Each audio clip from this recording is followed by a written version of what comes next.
자, 수업을 시작을 하겠습니다. 자, 일단 이 수업은 이제 코트라 경제논술 수업이에요. 그래서 일단은 여기 계신 분들은 코트라 시험을 이제 위해서 이 수업을 들으실 건데, 일단은 시험이 뭐 원래 원칙상 한 9월달 정도에 있는 게 원칙이긴 한데, 이 공고가 빨리 날 수도 있어서 보통 이제 빨리 나면은 7월달에 보통 시험 보기도 하거든요. 그 다음에 뭐 갑자기 중간에 뜨기도 하니까 일단 지금 4월달이잖아요. 4월달. 그리고 오늘 이제 신문기사 보셨죠? 그 코타 사장님 바뀌셨잖아요. 사장님이. 그래서 성함이 평호, 뭐 조평호 씨인가? 아, 권평호 씨인가? 하여튼 이름 바뀌었더라고요. 그래서 오늘 막 취임사 해가지고 이렇게 신문기사에 떴는데, 일단 이제 여러분 코타 준비하시니까 사장님 이름 외우셔야 돼. 사장님 이름. 가끔 어떤 이제 공기업 시험 면접 볼 때는 사장님 이름 물어봐요. 사장님 이름 아냐고. 그래서 사장님 이름하고, 그 다음에 이제 사장님의 성향이 되게 중요하거든요. 그분 성향이. 그래서 예전에 이제 다른 분들 같은 경우는 그분들이 쓰신 책 있죠. 책. 본인의 저서에서 시험이 나오기도 했어요. 이게. 그러니까 약간 좀 황당하긴 한데. 근데 이제 정권이 지금 바뀌었기 때문에 좀 전반적으로 보면 시험 제도가 공평하게 좀 더 투명하게 진행될 가능성이 더 커요. 그래서 더 시험을 더 많이 강화를 할 것 같고, 예전에도 코트라도 감세 걸린 거 아시잖아요. 그 부정으로 한 명 뽑아가지고 국정감사에서 걸렸었거든요. 코트라도. 그래서 일단은 지금 굉장히 공기업이나 전반적으로 좀 채용 쪽에서 예민하기 때문에 앞으로 더 투명하게 진행될 가능성이 커서 일단 시험에 좀 더 많이 집중을 해주셔야 되고, 그 다음에 알다시피 이제 코트라는 언어 쪽을 워낙 강조하다 보니까 일단 언어 점수가 기본적으로 높으시는 게 유리해요. 그래서 지금 언어 시험 점수가 지금 4월달이긴 한데 시험 보기 전까지 해서 그래도 평균적으로 950은 나오셔야 되니까 950점대까지 맞춰주시면 좋을 것 같은데, 저도 가끔 상담을 해보면 토익 점수가 높으신 분들이 꽤 많아요. 그래서 저번에 한 분도 상담했는데 그분도 코트라 왜 가냐고 물어봤더니 아버님이 코트라 현재 직원이에요. 현재 직원인데 올해 이제 은퇴하신대. 퇴직. 그래서 올해 꼭 붙어야 된다는 거야. 저한테. 그래서 그분도 이제 스펙을 봤더니 이제 아버지 따라서 해외 다녔으니까 뭐 어릴 때부터 해외에서 이렇게 살았더라고요. 근데 봤더니 이제 토익 만점에 토스 8인가? 정도 되는 것 같아요. 그래서 일단은 언어 쪽 점수를 최대한 좀 많이 끌어올리시면 좋을 것 같고, 일단 기본 점수가 있으니까 영어 점수들이, 그래서 그게 점수가 미달되면 본인한테 마이너스이기 때문에 일단 기본 스펙은 충분하게 좀 까놓을 수 가시면 좋을 것 같고, 그 다음에 이제 이미 시험 경험이 있으신 분도 있으실 건데, 일단 이제 경제 논술 시험이 있고 직무 능력 평가 논술 시험이 있고, 그거 통과돼야 이제 NCS 시험을 보고 마지막에 이제 면접 검사 이렇게 들어가잖아요. 근데 예전에 항상 보면 그 경제 논술 시험을 많이 어려워하긴 해요. 이 시험 자체가. 왜냐하면 이게 경제학을 좀 알아야 쓸 수 있기 때문에. 그래서 일단 경제학 공부를 충분히 해놓고 자신감 얻으신 다음에 다른 시험을 준비하셔야 되는데, 일단은 요즘에 NCS도 많이 떨어져요, 사람들이. 그래서 NCS도 지금부터 좀 조금씩 미리 좀 해놓으시면 좋을 것 같고, 지금 공기업 전반적으로 다 NCS 시험 보잖아요. 전바 다. 그래서 저도 이제 NCS로만 시험 준비함도 가끔 얘기 들어오면, NCS는 약간 이제 그 공부 안 해도 점수가 나오는 경우도 있고, 공부해도 안 나오는 경우가 있어요.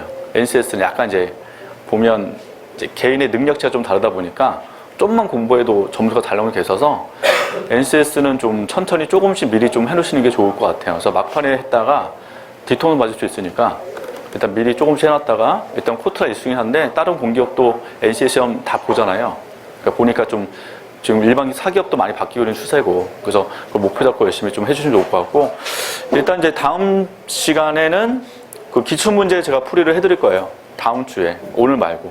그래서 저번에 이제 시험 보신 분 계시겠지만, 저번에 시험 문제, 기출문제 제가 풀어드릴 거니까 그거 한번 확인을 좀 해주시면 좋을 것 같고, 지금 기출문제는 저기 인포 가시면 자료가 있거나 강의에 또 올라가 있는 경우가 있는데, 기출공 문제 강의도 제대로 하면 한 8시간, 10시간 이상 진행이 되거든요. 근데 그렇게 하면 저희가 수업을 진행 못하니까 그럼 별도로 나중에 강의를 한번 보시면 좋을 것 같고, 일단 이 수업은 저희 교재 위주로 수업을 좀 진행할 거예요. 그래서 대신 이제 저희가 또 시험을 보셔야 되겠죠? 이게. 그래서 저희 이제 알다시피 교재로만 또 진행을 하긴 하겠지만 중간에 좀 시험을 볼게요. 대신 이제 경제논술 처음 한다는 전자에서 제가 미리 예상 문제를 드릴 거예요. 드리면 그 시간에 미리 써와서 한번 첨삭 받으시면 될 것 같아요. 그래서 어차피 지금 단계에서는 본인 공부하는 심정으로 논술 쓰시면 좋을 것 같고, 어차피 지금부터 조금씩 미리 해놓으시는 게 부담이 좀 덜하기 때문에 지금부터 천천히 한번 경제논술 같이 하시면서 여기 계신 분들의 서로 실력도 한번 평가해 보시면 좋을 것 같아요.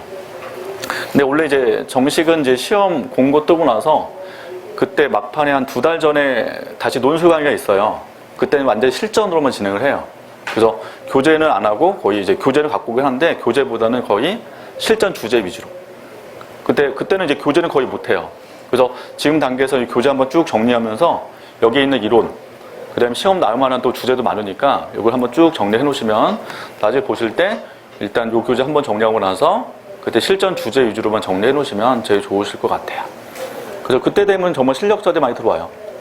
그래서 그때 뭐 저희가 여기 수업하면 한 50명, 60명 들어오니까 그때 이제 수업할 때 그때 시험 보신 분들 보면 꽤 실력자들이 많으시죠. 그래서 지금 단계는 이제 부담 없이 그냥 시험 보시면 될 것 같아요. 그래서 뭐 제가 뭐 시험 보고 나서 뭐 이름 부르고 점수 부르고 할 건 아니니까 일단은 서로 간에 이제 장단점 확인하시면 될 것 같고 스트레스 없이 그냥 시험 보시면 될 것 같습니다. 자, 일단 이제 교재 목차를 좀 먼저 볼게요.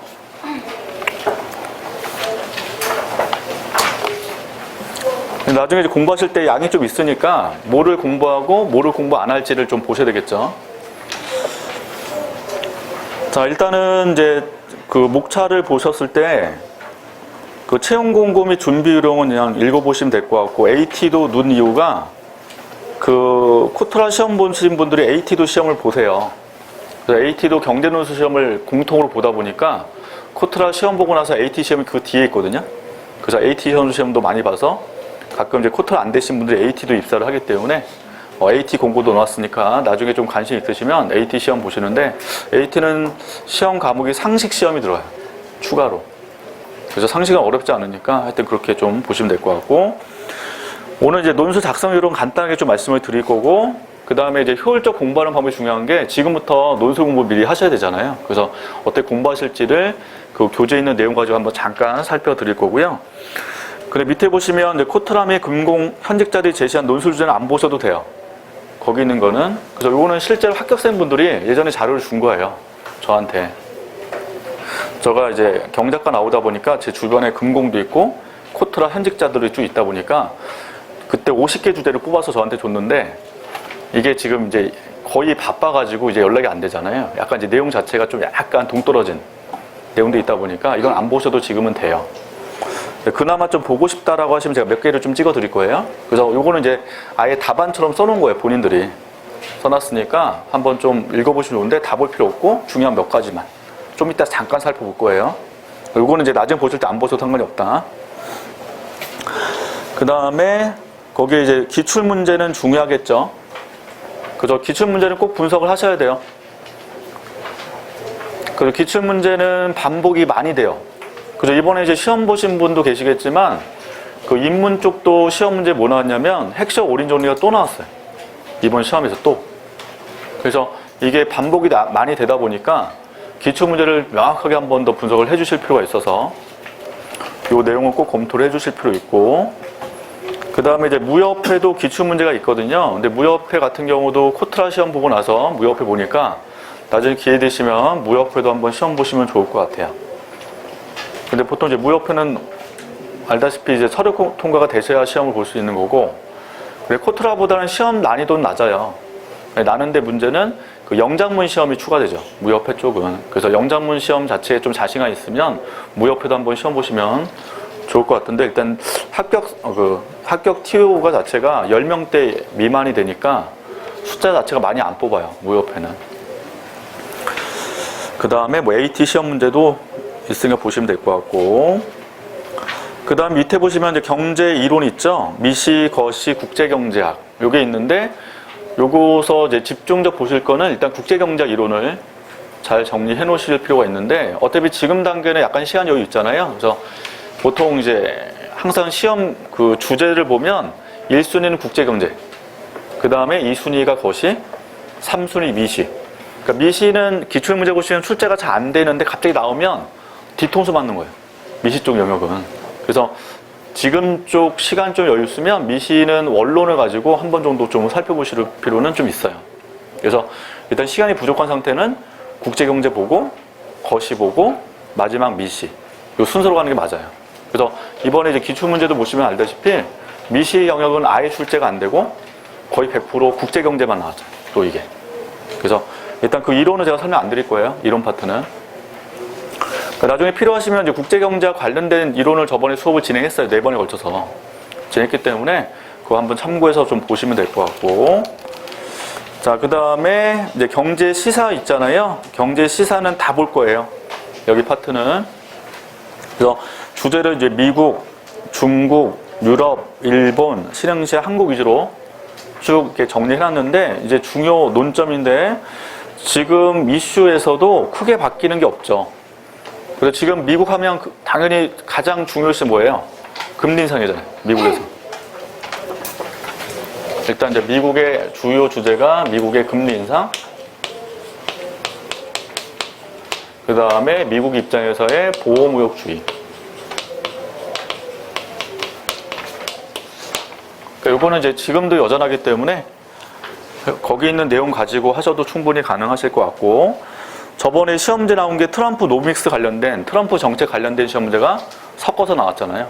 그래서 트럼프 관련된 이제 정책 내용도 다시 한번 정리를 해 놓으시면 될 것 같고, 그래, 중국 있고, 유럽, 일본 있고, 등등 보시면 될 것 같아요. 일단 우리나라는 어떤 이슈가 지금 있어요? 한국에서는? 한국 똑같죠. 한국도 미국 금리 인상되면 한국도 뭐 한대요? 금리를 올릴 가능성이 크잖아요. 그래서 한국의 이제 금리 인상에 따른 효과. 그 다음에 한국의 가계부채.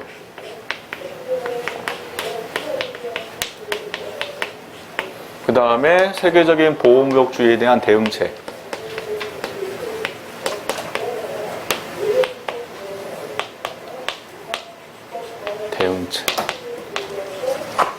그래서 뭐 지금도 여전히 이슈가 크게 바뀐 게 없어요.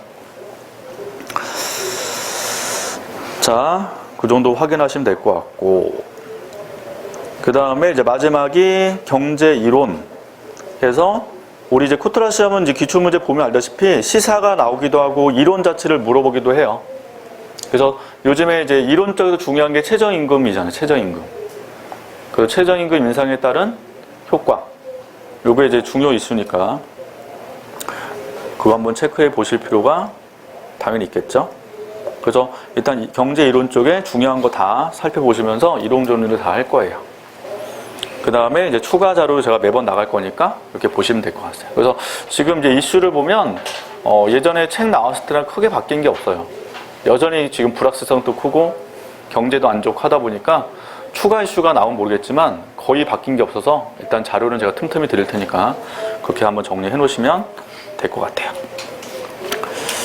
자, 그럼 일단은 이제 뭐를 먼저 보실 거냐면 논술 작성 요령 잠깐 볼게요.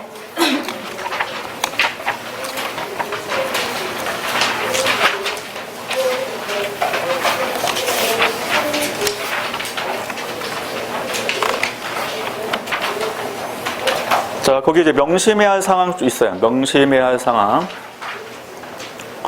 자, 이제 일단 우리 코트라 시험은 경제 논술 몇 분 봐요? 60분 봐요. 그쵸? 우리 경제 논술 시험은 60분. 1시간 동안 이제 시험 보셔야 되고, 그래, 영역은 3개잖아요. 인문, 이공, 어문, 이렇게. 각각 이제 기출문제 보시면 알다시피 인문, 이공, 어문이 다 각각 따로 나오기도 하지만 이공, 어문이 같이 나오는 경우가 있어요. 같은 문제로. 인문 따로 나오고. 그래서 문제가 이제 난이도가 어디가 쉽냐 어렵냐는 전혀 없고 3개가 모두 다 섞어서 막 나오니까 내가 이공이니까 쉽게 준비해야지 할 필요 전혀 없고 다 똑같이 공부할 수밖에 없는 문제인데, 저번에 시험 문제는 2문제 나왔죠. 인문 쪽에서. 그러니까 큰 문제 2문제. 대신 이제 가로 안에 1번, 2번, 3번 이렇게 나왔기 때문에 다음 시간에 한번 기출문제 보여드릴 것 같아요. 다음에 저번에 기출문제는. 그래서 이 문제 개수는 매번 바뀌어요. 그래서 저번에 뭐 5문제 나온 적도 있었고 3문제 나온 적도 있었기 때문에 이건 예측이 좀 불가능해요. 그때마다 바뀌니까. 그래서 시간 60분이기 때문에 60분 시간 잘 조절하시되 한 문제, 큰 문제 한 문제당 끊어야 되겠죠, 시간을. 그래서 두 문제로 보면 알다시피 30분씩 끊어야 되잖아요, 이게. 근데 각 문제도 또 1번, 2번 이렇게 나눠졌다면 3번 이렇게. 그럼 이제 또 골 때리는 게 30분을 또 끊어야 되잖아, 10분씩으로. 이게 끊어야 되니까 시간에 일단 중요성이 있기 때문에 시간 내에 다 써야 돼요, 전체를 다. 그래서 보통 이제 쓰다 보면 과욕 부리면 앞에를 많이 써요, 앞에 1번을. 그럼 항상 2번 쪽을 놓쳐. 그래서 시간 조절 잘 하시는 게 일단 중요한데 이걸 좀 훈련을 많이 하셔야 돼요. 그래서 지금 나중에 시험 볼 때는 웬만큼 주제가 다 나올 거예요. 그래서 지금 경제논술 시험은 제가 강조를 하지만 매번 제가 찍어 드릴 거예요. 근데 거의 다 잡혀, 이 내용 자체가. 그러니까 특별하게 이상하게 나오지 않고 거의 배우는 거 다 나오니까 잘 쓰는 것만 좀 훈련을 좀 해주시면 좋을 것 같고, 그 다음에 이제 경제논술 특징은 논술 자체가 장황하게 절대로 쓰시면 안 돼요. 그래서 딱딱 정답 위주로만 쓰는 게 좋은 게, 보통 이제 경제학과 교수님들이 보통 채점할 때 보면 정답을 딱 정해놓고 채점하기 때문에 이상한 답안 쓰거나 굉장히 문장을 길게 쓰면은 감점 처리 많이 나가니까 일단 핵심 요약만 정확히 쓰는 것만 좀 훈련을 해주시면 좋을 것 같고, 그 다음에 이제 지금부터 하실 거 뭐냐면 통계 자료는 꼭 암기를 해주시는 게 일단 중요해요. 통계 자료. 그래서 아까 이제 금리 인상 얘기했을 때 지금 미국 금리 몇 프로예요? 미국 금리가 1.5에서 1.75%. 한국은? 한국 정책 금리는 1.5% 현재. 그래서 지금 미국 금리가 한국보다 높잖아요. 근데 올해 2번 더 올린다며, 금리를. 그래서 시험 볼 때쯤 요 금리가 더 올라갔으면 그 숫자를 외워서 쓰는 게 되게 중요하다고요. 그래서 이게 일종의 근거잖아요, 근거. 그래서 미국 금리가 한국보다 높다라고 그냥 얘기하는 것보다 이 퍼센트 제시하는 게 더 답안 자체가 있어 보이잖아요. 그래서 이런 이제 금리라든지 경제 성장률이라든지 뭐 실업률이라든지 그런 지표도 있잖아요. 이런 걸 이제 외우시는 게 중요한데 신문을 틈틈이 보셔야 돼. 그 틈틈이 보시게 되면 저절로 이제 암기가 되는데 막판 되면 집중적 암기하셔야 돼, 그때는. 그래서 그때 암기할 때는 논술 쓰면서 쓰게 되면 외우게 돼 있어요. 쓰다 보면 숫자 자체가 외워지니까 일단 통계 수치 요거 암기 꼭 해주시면 좋을 것 같고, 그래서 신문을 지금부터 꼭 보셔라. 그래서 매경신문을 저는 강추할 수밖에 없는데, 제 매경에서 강의하기 때문에 그런 게 아니라 매경이 제일 내용이 좋아요. 그래서 한경보다. 한경 쪽은 약간 이제 기업 이슈가 많고, 매경은 이제 약간 이제 경제 전문지 약간 색깔처럼 뭐 국제경제 이슈라든지 굉장히 좋은 게 많기 때문에 많이 보시는데, 특히 외국에서 공부해 오신 분들은 외국 신문도 많이 보더라고요. 뭐 그래서 뭐 상케이, 뭐 그다음 이코노미스트 뭐 이런 거 신문 보는데, 한국이 우리 입장에서 매경신문이 가장 좋으니까 그 신문 위주로 좀 봐주시면 좋을 것 같고, 거기 이제 추가로 경제연구소 자료들. 삼성경제연구소 예전에 많이 봤는데 삼성께 약간 이제 연구소 자료가 맛이 갔어. 거기가 거의 지금 자료가 안 나오더라고요. 그래서 삼성보다 LG나 현대 쪽 많이 보고 있어요. 그거나, 근데 무역회 내에서도 무역 그 연구소 따로 있잖아요. 거기 자료들이라든지 그런 것도 좀 보시면 도움 많이 되니까 틈틈이 좀 보시면 좋고, 정리를 좀 틈틈이 하셔야 돼, 지금부터. 자, 그 다음에 이제 글씨는 타고났으니까 어쩔 수 없죠. 근데 보통 이제 글씨체도 역시 중요하긴 해요. 그래서 남자분들 같은 글씨를 잘 못 쓰시면 목차에서만 글씨를 또박또박 쓰는 거예요. 글씨를 잘 못 쓰는 게 있잖아요. 그래서 목차 같은 거 쓸 때 이렇게 쓰는 거죠. 가계부채가 소비에 미치는 영향. 그래서 요 목차만 글씨를 잘 쓰고 나머지는 자기 원래대로 쓰시고. 그래서 글씨체는 영향이 있을 수밖에 없는 게, 이게 채점자도 사람이잖아. 그러니까 굉장히 주관적이에요. 그래서 그날 상태에 따라서 점수가 바뀐다고. 그래서 가끔 그렇잖아요. 뭐 교수님이 와이프랑 싸웠다면 점수가 낮게 나오는 거지, 그 당일날은.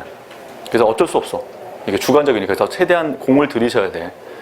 그래서 공을 들여야 하늘이 도와주는 거지. 그렇지 않겠어요? 그래서 열심히 하셔야 돼, 무조건. 이 시험 자체는. 그래서 제가 이제 강의를 8년 이상 했잖아요. 코타 쪽으로 하다 보면 그 케이스를 보게 되면 일단 열심히 하시는데 어떻게 붙긴 붙더라고요. 어떻게든지. 그래서 꼭 열심히 좀 해주면 좋을 것 같고, 글씨체도 열심히 하신 분들의 그 티가 나요. 글씨 못 써도. 공을 들여 썼다는 게 다 티가 나니까 일단 글씨체 너무 스트레스 받지 마시고 그냥 있는 데 쓰시는 게 되게 중요한데, 일단 빨리 쓰셔야 돼요. 60분에 써야 되니까, 이게 시간 자체가. 그래서 이게 평소 훈련이 좀 필요하고, 이거 하려면 펜도 미리 구하셔야 돼요. 펜도. 보통 이제 고시 공부하는 분들도 펜도 되게 중요해요. 그래서 가끔 이제 그 고시 유명 강사들은 뭐 하냐면 그 자기 수강생 많으면 그 회사 있죠, 회사랑 딜을 해. 걔네가 로비가 와요. 자기 펜 써달라고. 이렇게. 펜 그만큼 많이 팔리니까. 그래서 펜도 평소에 좀 자주 쓰도록 하는 게 중요한 게 그날 당일날 펜 바꾸면 또 불편할 수 있기 때문에 평소에 쓰는 펜도 하나 정해놓고 잘 쓰는 펜 하나 하는 게 중요할 것 같고요. 그 다음에 이제 5번에 보면 그래프 표는 꼭 들어가야 되는 거 되는데 경제 모형은 활용하는 게 좋아요.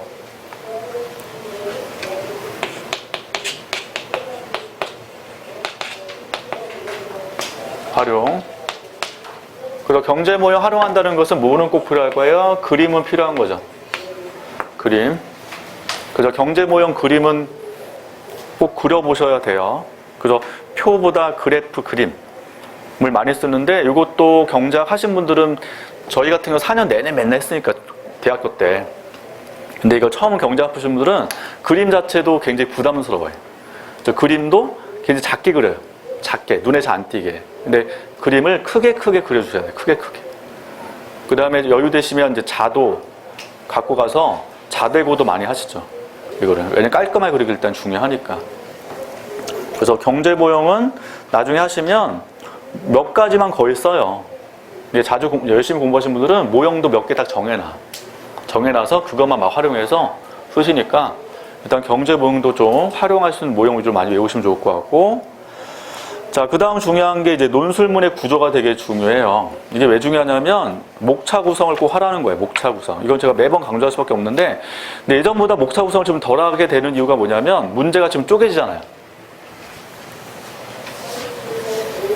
자, 저번에 시험 문제 내놨거든요. 그때 1번 문제가 뭐였냐면 그 작년이 한국이 이제 가트 가입한 지가 50년 되는 해예요. 작년이. 그래서 WTO 관련된 문제 나왔어요. 작년 1번 문제가 인문 논술에서. 그래서 가로 1번에 기억나는 게 뭐였더라? 2번인가? 2번 쪽이 WTO 관련된 최애국 대우에 대해서 설명하시오. 요게 나왔죠? 그러면 요거 쓰시면 되지. 최애국 대우 개념. 요거 쓰면 되니까 지금은 예전보다 목차 구성을 좀 덜 해도 되는 게 이게 문제를 쪼갰잖아요. 1번, 2번, 3번. 그럼 쪼갰다는 건 뭘 나타낼까요? 점수가 있는 거예요. 배점이. 1번 점수 몇 점, 2번 몇 점, 3번 몇 점 있으니까 이 점수 배점을 잘 보시면 보통 제일 어려운 게 가로 3번 쪽이 많거든요. 이쪽이 뭐 대응책 쓰시오. 이런 거. 그래서 최애국 대우 개념 쓰는 거는 점수가 낮겠죠. 그러니까 이런 거는 빨리 쓰셔야 돼. 그 다음에 대응책을 좀 길게 쓰는 거지. 예를 들면. 그래서 예전보다 목차 구성을 좀 덜 해도 돼요. 물어보는 거 위주로 쓰시면 되니까. 지금은. 자, 그래서 그거 조심하면 되는데 이제 이거 말고 무협회라든지 그쪽은 목차 구성하셔야 돼. 이렇게 문제가 안 나와요. 그래서 문제가 그냥 1번 통으로 나와. 1번 통으로 나오면 여러분들 목차를 쓰시는 거야. 하나하나씩 꼼꼼하게. 근데 우리 코트라 시험은 점수가 이렇게 1번, 2번, 3번 나누니까 목차 구성을 따로 할 필요가 없다는 거죠. 점수 일정이 따로 있는 거니까. 자, 그 다음에 논술의 중요성 그냥 읽어보시고, 자, 그 다음에 효율적으로 하기라고 돼 있잖아요. 그러니까 지금부터 하시는 건 꾸준하게 쓰라는 건데, 일단은 제가 이제 과제를 드리면 그 과제만큼은 일단 쓰시는, 처음에는 자기가 전혀 안 보고 쓸 수 없어요. 처음에는 공부하실 때. 그래서 처음에는 어떻게 하냐면 공부하듯이 쓰셔야 돼. 공부하듯이. 그래서 인터넷도 보시고 책도 읽으시면서 책에 있는 거 그냥 베껴도 상관없어. 제 손으로. 근데 무조건 손으로 하셔야 돼. 이거를. 그래서 답안 제출하실 때 워드 쳐서 제출하지 마시고 손으로 절대 써서. 이게. 그래서 베끼는 것도 훈련이에요. 보통 작가도 처음 뭐예요? 습작하잖아. 남의 작품 베끼는 거 아니에요? 처음에? 그래서 그걸 많이 하셔야 돼. 처음에는 꾸준히 쓰는데 일단 지금 단계는 제가 과제 드리면 과제 위주로만 정확히 쓰시면 좋고 공부하듯이 써주시면 돼요. 그래서 처음에 이제 제가 답안 받아보면 내용이 거의 비슷비슷해요. 서로 다 베꼈으니까. 이게. 그래서 별로 기대 안 해. 처음에는. 근데 나중에 이제 실제로 뭐 실전 논술 갈 때는 여기 실제 여기서 시험 봐요. 30분 시간 두고. 그럼 여기서 쓰면 이제 답안이 다 천차만별이었어. 여기서는. 근데 지금 이제 주로 과제로 드릴 거니까 이제 써보시면 그냥 되거든요. 그래서 100개 오시면 돼. 상관없으니까.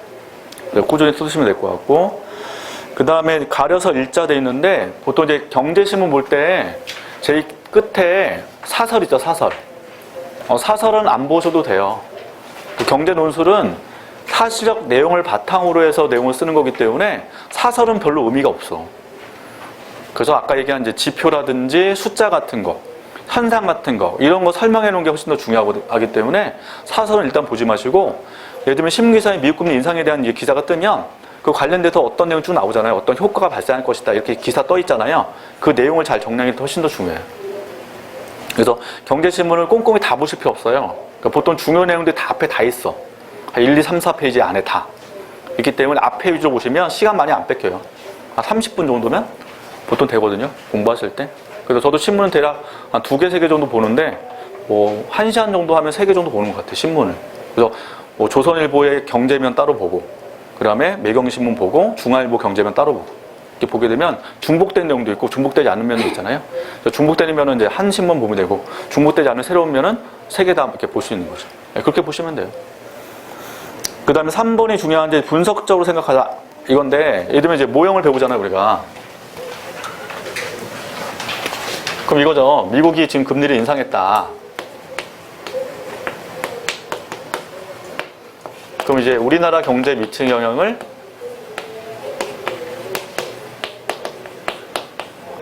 내가 분석을 하고 싶어요. 분석. 그럼 분석할 때 이제 경제학 보통 하시는 분들 어떻게 하냐, 목차를 구성하면 쓴단 말이에요. 그래서 시장별로 분석을 내가 하고 싶어. 시장별로. 그러면 요거를 이제 쪼개는 거죠. 외환시장에 어떤 영향을 줄까? 주식시장에 어떤 영향을 줄까? 예를 들면 뭐 채권시장에 어떤 영향을 줄까? 이런 식으로. 그럼 보통 이제 외환시장 쪽에서는 이제 수요 공급이 원칙이니까 금리가 인상되면 국내에서 외환이 어떻게 돼요? 유출되죠, 일반적으로. 경제 이론상. 그래서 외환에 유출되면 외환의 수요 곡선이 우측으로 이동하니까 환율이 올라가겠구나. 뭐 이런 식으로 분석한단 말이에요. 그래서 분석할 때 주로 이제 화살표를 많이 쓰죠. 분석하시는 분들이 처음에 공부할 때는. 그래서 나중에 논술 때는 이걸 문장으로 쓰는 거지. 이런 내용들을. 그래서 처음에 신보 쓸 때는 분석할 때 이제 화살표 써가지고 옆에다가 조그맣게 메모하시면서 공부하시는 거예요. 그래서 이거 해보시면 훈련이 많이 돼요. 처음에는. 그래서 분석적 생각을 평소에 좀 해주시면 좋을 것 같고, 그게 목차 잡는 거 똑같아요. 시장별로 분석할까? 단기 장기로 분석할까? 뭐 이런 식으로 분석한다고. 몇 번 해보시면 돼요. 충분히. 그 다음에 이제 스터디 나와 있는데, 스터디는 원래 지금 정도 하시면 좋죠. 막판에는 스터디가 별로 의미가 없어요. 막판 쪽에서는 정리하셔야지. 마지막 단계는. 그래서 스터디 하려면 지금부터 하시는 게 좋고, 근데 스터디가 잘 운영되면 좋겠지만, 이게 스터디 운영이 좀 내 마음대로 안 될 것 같으면 차라리 안 하시는 것도 괜찮아요. 지금 단계. 그래서 스트레스 받지 마시고, 대신 스터디 일단 짜면은 제가 스터디 하는 법을 일단 말씀을 드릴 거 어떻게 하시라고. 그래서 그거 위주로만 좀 진행을 해주시면 됐고, 지금 단계는 너무 많이 시간 뺏기시면 안 좋으시니까 뭐 일주일에 한 번 정도 우리 모일 때 그 당일날 정도 1-2시간 전에 오셔서 스터디 하시면 제일 좋잖아요. 따로 시간 빼지 마시고. 자, 그 다음에 이제 논술의 유형 파악하게 돼 있는데, 가끔 막판 되면 모범 답안을 외우는 분들이 꽤 많아요. 막판에. 근데 외우는 것도 효과적이에요, 저는 개인적으로. 그래서 일단 저는 이제 수업할 때 어떤 논술 주제 주면은 그걸 답안을 제가 만들어 드리거든요. 모범 답안으로. 근데 가끔 이제 우리 시험 보시면 답안 잘 쓰신 분도 있어요. 그럼 그분 답안들 자체를 어떤 분들 외워요. 통째로. 아예. 그래서 예전에 여성분 2분 기억나는데, 그때 한 분이 그 50개를 답안을 만들었어. 근데 자기는 이제 경제학을 전혀 모르고 남이 쓰신 답안을 그냥 통째로 외우더라고. 50개를. 그래서 저한테 물어봐요. 이 내용 맞냐고. 본인 내용 몰라. 그냥 답안을 그냥 들고 와. 저한테. 들고 와서 이게 맞냐. 맞다. 그래서 자기는 겨울 거다. 근데 시험 됐어. 필기시험에. 딱 2달 공부하고. 근데 최종은 안 됐어. 왜냐면 면접 볼 때 그게 다 뽀록나요. 실력이. 그래서 시험은 됐는데 저한테 와가지고 진짜 최종 붙으면 합격수기 쓰겠다고. 제가 보기에는 가장 최단기로 붙지 않겠냐 했는데, 그분 이후에 2주 만에 붙은 거였어. 딱 2주 만에. 그래서 2주 전에 수업 들어왔는데 2주 만에 붙었거든요. 필기시험을. 근데 그분도 안 됐어. 최종에는 또. 필기시험은 됐는데. 그래서 일단은 이게 공부량에 비례해서 면접도 효과를 보기 때문에 다 이게 실력이 드러나요. 어쩔 수 없이. 시험은 될 수 있는데 하더라도. 어차피 논술이라는 게 주관적이잖아. 그래서 논술 시험은 약간 제가 보기에 요령도 많이 필요해요. 이게 객관식은 공부량에 비례해요. 보통. 근데 논술은 좀만 공부해도 실력이 금방 나오는 분들 계신단 말이에요. 이게 논술 쓰는 일종의 약간 요령이니까. 그래서 논술은 약간 머리를 많이 쓰셔야 돼. 어떻게 잘 쓸까? 고민도 많이 하셔야 돼. 이거를. 그래서 어차피 보여주는 거니까. 채점자한테. 화려하게 쓰는 것도 되게 중요하고, 보통 이제 문장 구성력 좋은 분도 계신단 말이에요, 이게. 그래서 적게 공부하고도 합격하시는 분도 계신단 말이에요. 그래서 일단 저는 이제 코트라 쪽 공부하시는 분들한테 상담하면 여기만 오래 하지 말라는 게, 논술에 정말 잘 쓰시는 건 없는데 이게 아무리 해도 또 안 되는 분도 있어. 하다 보면. 그래서 논술 답안 쪽에 약간 본인이 좀 노력을 아무리 해도 안 된다면 몇 년 걸릴 수 있잖아요. 그래서 코트라 말고 다른 데 같이 한번 준비하시라고 얘기하거든요. 전 개인적으로. 그래서 일단은 논술은 좀 그런 특징이 좀 있기 때문에 본인이 좀 노력을 좀 많이 하시되 생각을 많이 하셔야 돼. 사고를. 그래서 예전에 행시, 외시 쪽도 논술 아니에요? 그 논술 그 답안 쓰시면 보면 이게 몇 번 떨어져 분들이 잘 쓴다, 확실히. 어쩔 수 없이. 그 다음부터 사고를 하거든. 그 다음부터 무조건 외웠는데 그때 생각을 많이 해요. 그 다음 단계 들어갔을 때. 그래서 생각 많이 해서 답안 쓰신 것도 중요해요. 자, 하여튼 이렇게 좀 준비하시고 이거 스터디 통해서 한번 같이 진행을 해보도록 할게요.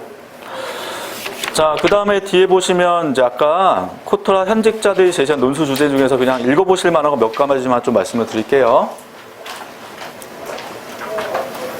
일단 이제 주제 2는 저출산이죠. 일단 저출산 고령화는 워낙 중요한 주제니까 요건 잘 정리해 두셔야 돼요. 우리 이제 기출시험 문제도 나왔지만 저출산 고령화는 올해 또 나올 가능성이 매우 높은 주제. 요거는 되게 잘 쓰셔야 돼. 일단 다 찍고 있어.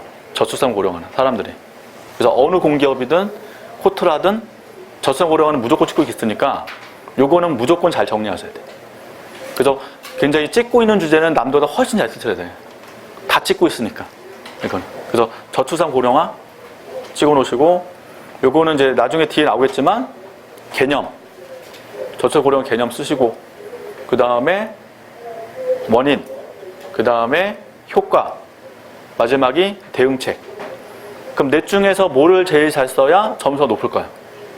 대응책. 대응책이 만만치 않잖아. 이게 지금 우리가 정부도 대응 못하잖아.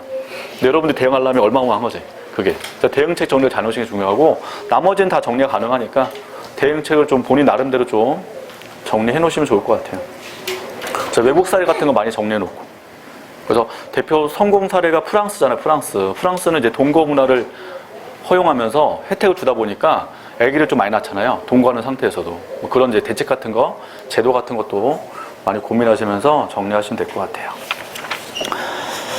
자, 그 다음에 주제 4로 가보시면 자산가치 상승 나오잖아요. 이걸 자산효과라고 하죠. 자산효과.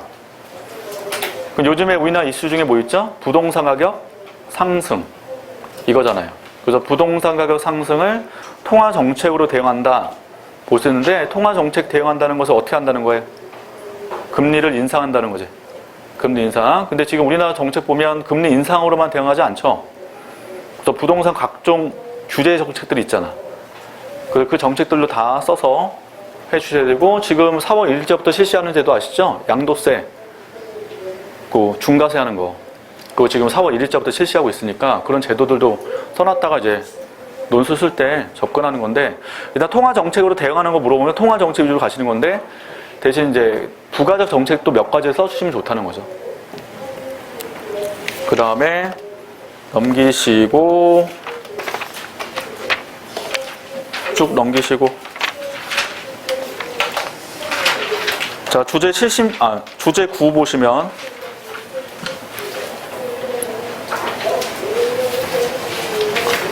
자, 지금 우리나라 워낙 강세 약세예요. 한국이 워낙 강세. 그래서 지금 워낙 강세 요인 중에 하나가 지금 이제 오늘 드린 프린트 환율 조작국 지정, 그거에 대한 이슈도 하나 있고요.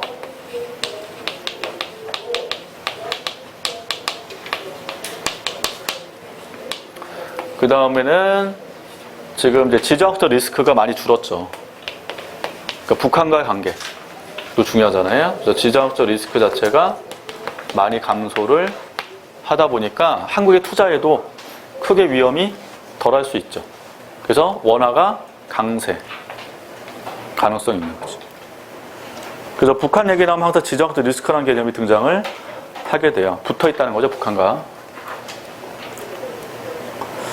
하여튼 그런 정도만 기억을 해두시면 될 것 같고. 자, 넘기시고 주제 11. 주제 12는 같은 거. 주제 11, 주제 12 같은 거. 자, 잠재 성장률 들어보셨을까요? 잠재 성장률. 잠재 성장률 지금 대략 몇 프로래요? 현재? 3%. 현재는. 그러니까 지금 여기 때는 5% 나왔으니까 지금 많이 떨어졌잖아요. 자, 잠재 성장률이 지금 계속적으로 내려가고 있는데, 알다시피 잠재 성장률은 잠재 GDP의 변화율로 측정을 해줘요. 그럼 잠재 GDP는 잠재력이죠, 잠재력. 한국 경제 잠재력. 그럼 우리의 잠재력의 가장 중요한 생산 요소는 노동과 자본, 기술로 언급을 해요. 기술, 세계. 그럼 알다시피 이제 우리나라의 노동력이 예전보다 많이 줄고 있잖아요. 그래서 줄고 있는 대표 케이스가 저출산 고령화죠. 그래서 저출산 고령화로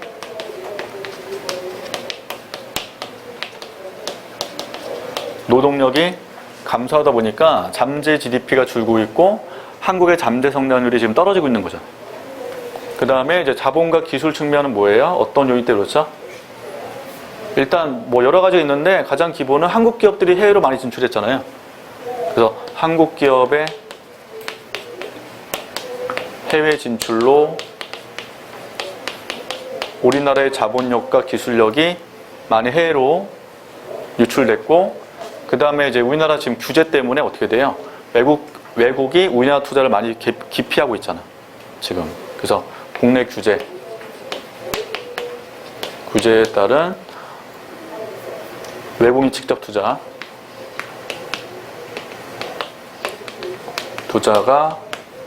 감소함에 따라 잠재 GDP가 지금 줄고 있잖아요.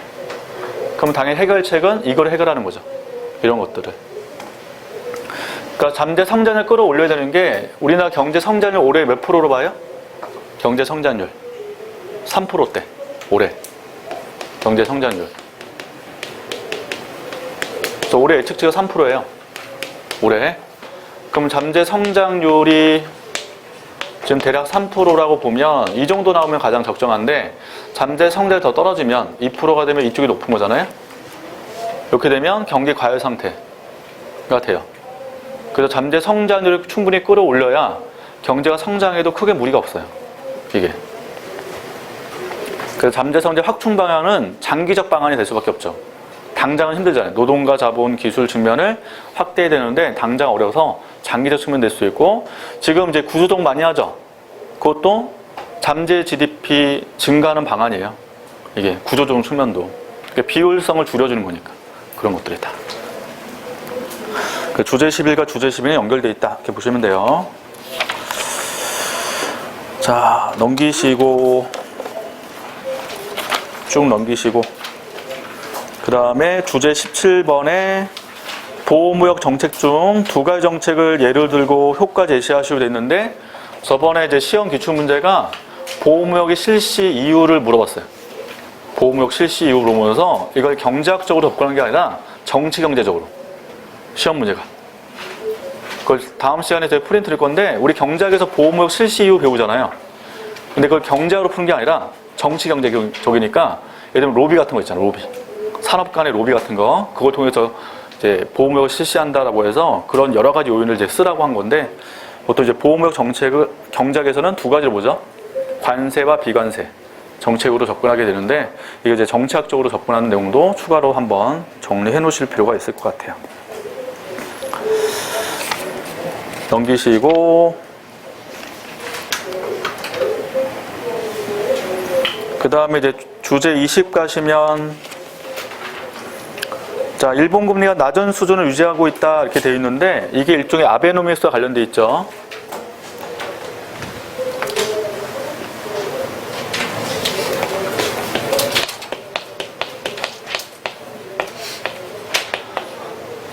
그러니까 일본의 돈을 푸는 거잖아요, 지금. 이게 양적 완화. 그래서 아베노믹 정책에 따라서 일본의 엔화가 많아지면 알다시피 일본 입장에 저금리가 된 거죠. 돈이 풀렸으니까. 저금리. 그 다음에 환율이 떨어진 거죠.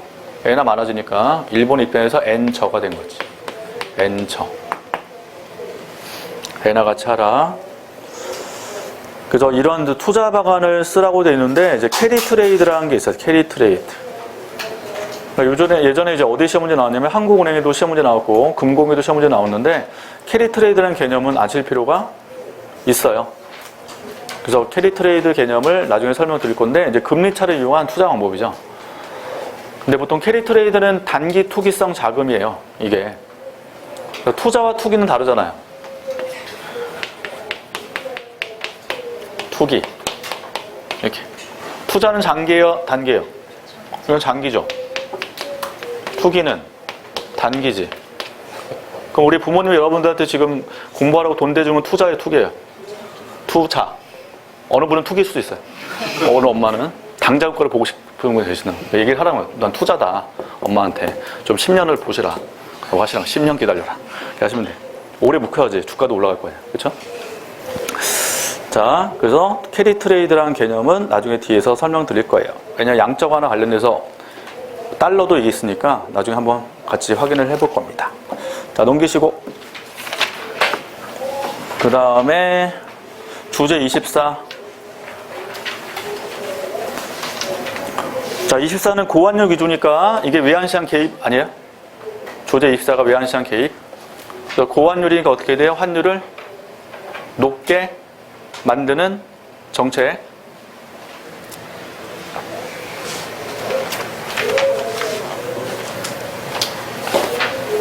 그죠? 이거는 이제 외환시장이 기본이잖아요. 외환의 공급, 외환의 수요. 저 환율 되어 있고, 현재 여기가 이 제로인데 환율을 이제 높게 만드는 정책이잖아요. 높게 만드는 정책. 그럼 여러 가지 써요. 일단은 여기로 가도록 하는 거니까 외환 수요가 오른쪽으로 움직이도록 하는 정책이 있는데, 이게 이제 정부가 직접 외환에 매입하는 거죠. 이게.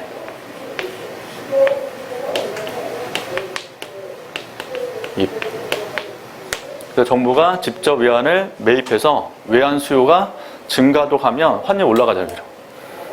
그래서 고환율 되니까 이게 수출 증진에 도움이 되는데, 이제 외환 매입에 따른 외환 보유액은 많아지겠죠? 이렇게. 그래서 외환 보유액이 많아진다는 것은 정부가 외환 시장에 직접 개입한다 라는 하나의 신호로 보기 때문에, 이제 환율 조작국 지정 요건 중에 이런 내용이 있단 말이에요. 외환을 얼마큼 매입하냐, 이거에 대한 내용이 나와 있고, 그 다음에 지금 이렇게 되면은 수요가 증가도 유도하니까 금리를 어떻게 하시면 돼요? 우리나라 금리 낮춰야 돼요, 높여야 돼요? 돈이 나가도록 하니까 금리 인하. 금리 인하되면 우리나라에서 돈이 나갈 거 아니에요. 외환 유출이 발생하면서 외환 수요가 증가를 또 하겠죠. 이게. 그래서 금리 인하에 따른 이렇게 외환 수요 증가하도록 하는 방법도 있다. 그래서 여러 가지 방법 써요. 자, 그래서 고환율 기조에 대한 내용 확인을 해주시면 될 것 같고, 나중에 자세히 배울 거예요, 저희가. 넘기시고,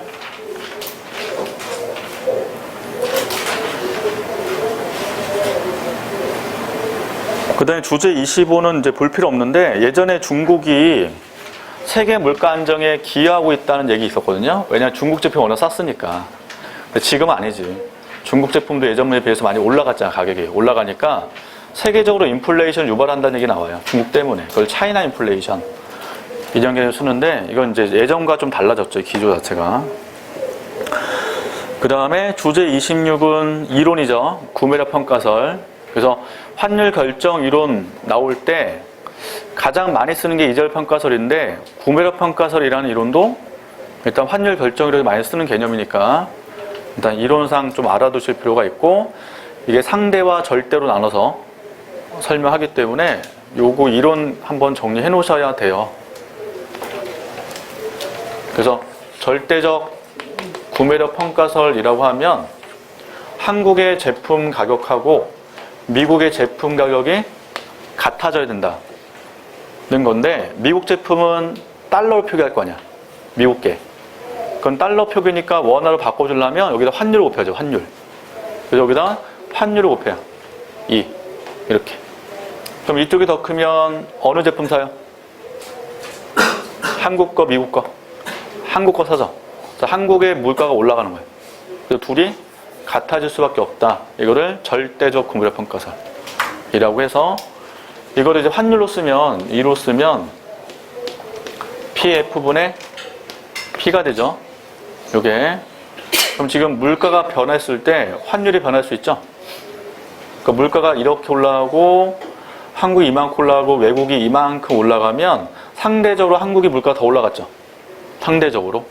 그럼 환율이 올라갈 거 아니에요? 이 식에 따르면. 이걸 상대적 구매력 평가설이에요. 상대는 이거의 변화율로 측정해. 상대는. 그 상대는 변화율에서 제가 점 찍어요. 환율 변화율은 국내 물가 변화율 마이너스 외국의 물가 변화율. 이렇게. 예를 들면 여기 4%고 3%면 어떻게 돼요? 2%면 한국이 미국보다 2%더 높다는 거잖아요. 물가가 높으면 환율도 2%더 올라간다는 거죠. 이걸 상대적 구매력 평가설이라고 한다는 거죠. 이건 이론이에요, 이론. 이게 하여튼 경제학에서 국제경제 많이 쓰는 이론이니까 한번 체크해 두실 필요 있고. 넘기시고, 그래 주제 27이 이번 나온 거잖아요. FTA, WTO 비교하는 거. 그러니까 보통 이게 출제가 잘 안 되는 영역이에요. WTO 잘 안 물어보잖아, 시험 문제에서. 근데 이번에 WTO를 물어본 이유가 이제 가트 때문에, 저번에 가트 가입한 50년 그 이슈 때문에 저번에 시험 문제 나온 거고, WTO에 대한 구체적 내용들은 시험에 잘 안 물어보죠. 이게 하나의 제도니까. 그래서 WTO는 알다시피 다자주의잖아요.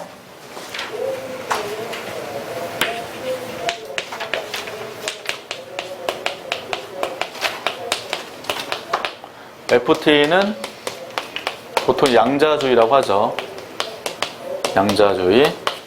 그래서 FTA를 보통 이제 지역 간 경제 블록이라고 하잖아요.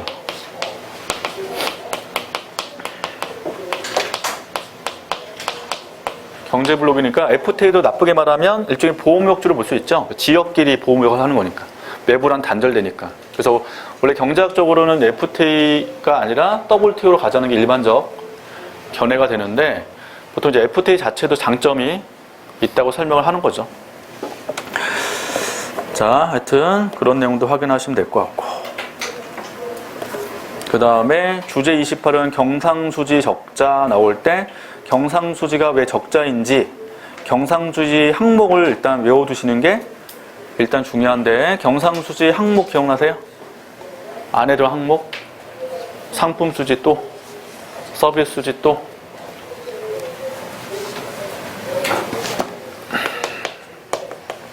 상품수지, 서비스수지, 본원소득수지, 이전 소득 수지, 요 네 가지 있죠. 경상수지 안에. 그래서 상품수지는 상품의 수출입,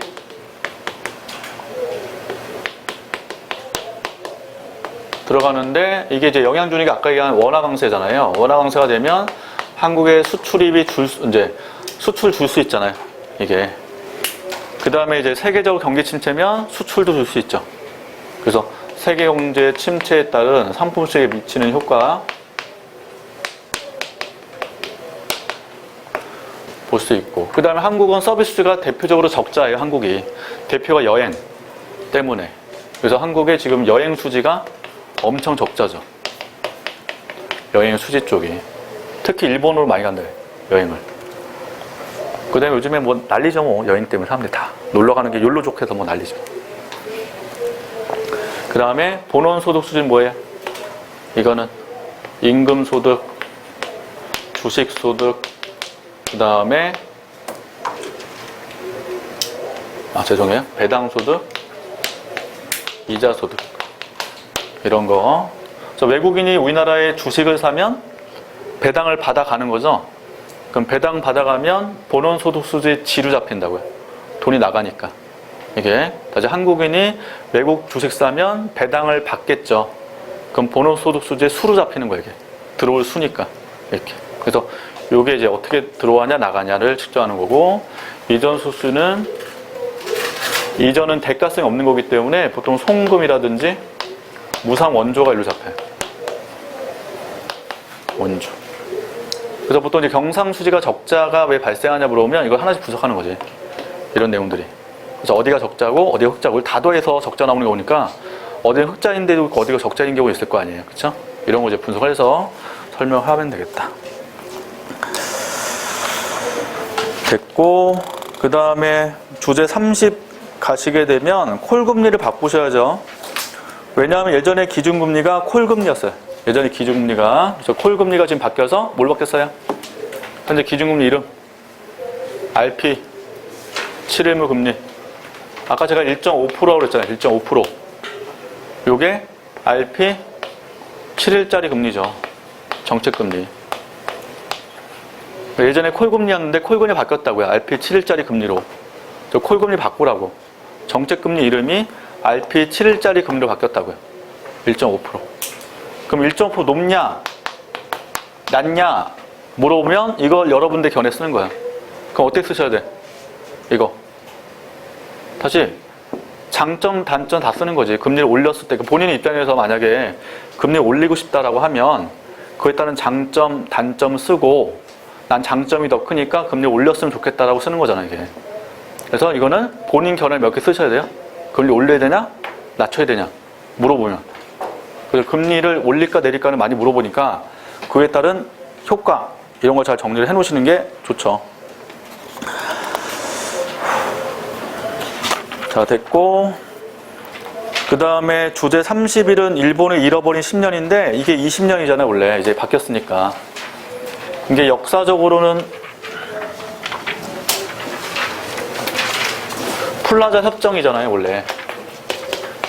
그래서 플라자 협정부터 스타트를 하게 되는데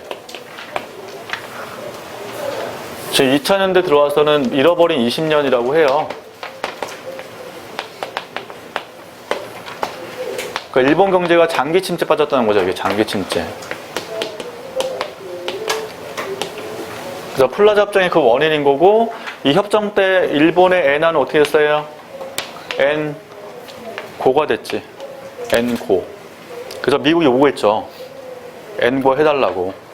그래서 미국의 압력에 종속됐는데 한국도 지금 뭐 이런 가능성이 있다라고 해서 사설로 막 나오더라고. 약간 조중동 위주로 이게 나와요. 그래서 환율 종속 위험이 있다. 미국 쪽에 이게 나오는데 하여튼 엔고 이후로 일본 경제가 안 좋아지잖아요. 이후로. 잃어버린 20년. 그래서 이걸 해결하기 위해서 정책 실시한 게 양자 완화 정책. 이었다는 거죠. 그래서 한번 읽어보시면 그건 이제 앞에 내용 쓰실 때 배경 지식이 되니까 읽어보시면 될 것 같고, 넘기시고, 그 다음에 쭉쭉 넘기셔서 주제 37. 코타 2003년도 기출돼 있는데, 그러니까 이 친구가 이때 제 후배죠. 제 후배가 이때 입사했어요. 코트라. 입사해서 요 기출문제 보니까 썼다 라고 준 건데, 이거는 지금 그림 그릴 필요 있어요, 없어요? 그림 별로 없죠. 이 친구도 저한테 강조한 게 그림 전혀 안 그리고 붙었어요. 이 친구는. 그래서 뭐 제가 수업 때 몇 번 얘기했지만 코트라 들어갔다가 그만두고 금가반 들어갔다가 한국은행 들어갔다가 지금 대학 교수로 가 있어요. 약간 재수없는 친구죠. 네, 공부 되게 잘했던 친구. 근데 그 친구가 이제 각 다녔던 데 다 비교를 해서 저한테 한번 얘기한 적이 있었는데, 하여튼 코타가 제일 편했다는 얘기예요. 코타 쪽에. 딴 쪽은 좀 힘들었다. 그래서 금감원은 이제 일이 너무 많다. 그쪽은. 그 배지 있죠. 금감 배지. 저 배지 달고 은행 가면 은행 그 지점장이 나온대요. 감독 나온 줄 알고. 자기 통장 만들어 왔는데. 그래서 그랬던 얘기. 그리고 일도 많으니까 힘들어가지고 한국은행 시험 준비에도 붙었고, 한국은행에서 보내줘요. 유학을 5년 동안 보내줘요. 그쪽에서. 그래서 그 미시간대에 와서 박사학위 따가지고 와서 한국에 복귀 안 하고 대학 교수로 도망갔지. 예, 그래서 완전히 그 먹튀 케이스. 예, 그래서 먹튀 되게 많아요. 보면 한국에 출신도 보면 한국에 안 가려고 해. 그 유학 가서 하겠다면은 딴 데 가 교수로 대부분 다. 그래서 그 학교 내 경작 교수님 한국에 출신도 꽤 많아요. 그 보면. 예, 그래서 약간 재수없는 친구인데 공부 잘했던 친구. 자, 하여튼 요거는 환율제도의 장단점인데 되게 중요하잖아요. 환율제 장단점. 그래서 요거는 이제 매번 강조하니까 암기해 두시고, 역시 이것도 다 찍고 있는 주제 중에 하나니까 이론 중에서는 역시 되게 잘 쓰셔야 돼. 이거 할 때. 그래서 모형 쓸 때 뭐 ISLN BP로 쓰기도 하고 AADD 곡선 쓰기도 하니까 다양한 모형 가지고 재정과 금융정책도 막 설명하잖아요. 이 제도에 대해서 한번 보시면 될 것 같고. 넘기시고, 그 다음에 막 금융규제에 나온 이유가 금감원 들어간 그 친구 때문에, 이 친구가 요거 시험 준비 안 하고 금감원 쪽 관련된 내용들 들어간 거 보니까 안 봐도 돼요. 넘기셔도 되고, 그 다음에 주제 42는 아까 고령화, 저출산 고령화니까 이게 저출산 따로 고령화 따로 이렇게 나올 수도 있긴 한데 보통 묶어서 물어보죠. 두 개를. 그러니까 저출산 고령화 이렇게 묶어서 많이 물어보니까 같이 묶어서 기억을 해두시면 되는데, 원인은 쪼개지죠. 저출산 원인과 고령화 원인은 다를 수 있지. 두 개가. 그래서 그것만 정리해 놓으시면 될 것 같고. 그 다음에 예전에 주제 43에서 양극화를 예전에 많이 물어봤었어요. 예전 한참. 그래서 뭐 소득분배 양극화에 대한 원인과 해결책 제시하시오. 이런 게 많았었는데 지금 거의 수지 안 되니까 그냥 넘어가도 될 것 같아요. 넘기시고, 그 다음에 주제 45는 역시 미국금 인상 또 나오죠. 면접 주제로 나왔는데 미국금 인상 인하에 따른 우리나라 경제에 미치는 걸 맨날 물어본다고 시험에서. 그래서 우리나라도 금리를 올릴까 내릴까 그때 나오면 바로 또 시험 문제 나와요. 그래서 금리 인상 인하는 매번 중요한 주제니까 그거를 항상 정리 잘 해놓으시는 게 되게 중요하고, 내려갈 수도 있잖아요. 내려갈 수. 그러니까 내려갈 때 올라갈 때 다 정리해 놓으셔야 돼. 어차피 반대니까. 이거를. 됐고. 네, 주제 46. 이건 한국은행 준비하는 분들이 필요한 거고, 원래는 보통. 47, 48 몰라도 되고. 그 다음에 공기업 반만 운영 문제 원인과 개선만. 여러분들이 개선할 거 아니잖아.